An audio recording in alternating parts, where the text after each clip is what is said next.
بسم اللہ الرحمن الرحیم۔ قابل احترام سامعین اور ناظرین، آج عید کا تیسرا دن ہے، تو اگر کسی بندے نے قربانی آج تک نہیں کی ہے تو آج بھی وہ قربانی کر سکتا ہے، کیونکہ 3 دن تک قربانی کرنا جائز ہوتا ہے۔ مغرب کا وقت داخل ہونے سے پہلے وہ آدمی جس کے پاس اگر بالفرض کسی وجہ سے وہ قربانی نہ کر سکا ان 2 دن میں،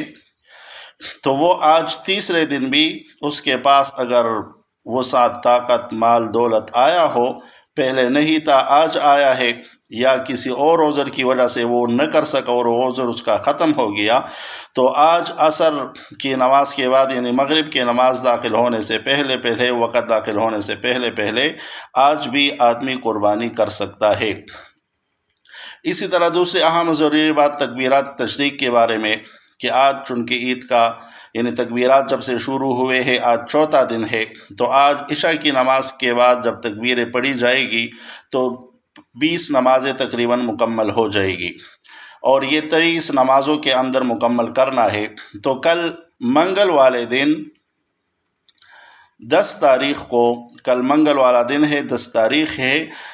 فجر ظہر اور عصر ان 3 نمازوں کے بعد بھی تکبیرات پڑھنی ہے۔ جب عصر کے بعد تکبیرات پڑھی جائے تو اس کے بعد پھر تکبیرات پڑھنا ختم ہو جائے گا، اور جو حکم ہے جو طریقہ ہے وہ مکمل ہو جائے گا۔ اللہ رب العزت تمام مسلمانوں کی قربانیاں اور عید کے دنوں میں جو نوافل ذکر عبادات وغیرہ ہو گئی، یہ سب اللہ پاک قبول فرمائے۔